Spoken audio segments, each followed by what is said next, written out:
What you can expect from this film is violence, nudity, stroboscopic imagery, a lot of cocks, and a trip into the past.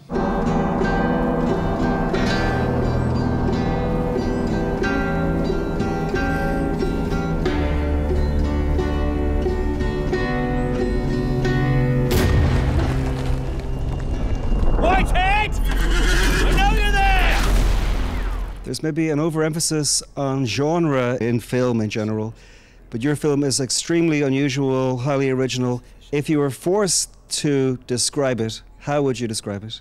I'd say it was like it's a kind of a period drama that meets a kind of 60s or 70s experimental film by way of Roger Corman's kind of The Trip. And was it informed by any other films or directors? Yeah, I mean, we looked at stuff like Winstanley, Brownlow's Winstanley, and Watkins's Culloden, Oni Barber we looked at as well, but just at the beginning of the process, really. I think I have worked out what God is punishing us for. There's one particularly psychedelic scene towards the end. Was it hard to get the balance right and make sure it was genuinely trippy, but without being overwhelming? I'm not epileptic, but I was wondering how much of it I could take.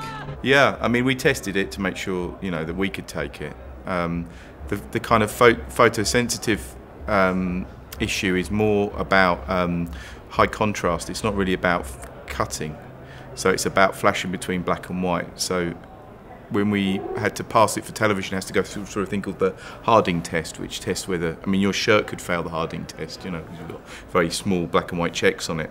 Or this shirt, this could fail it, but there wasn't much of the film that failed it.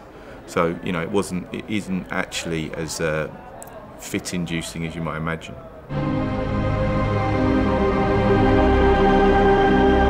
If you do not cease, we may be blasted by an ill planet.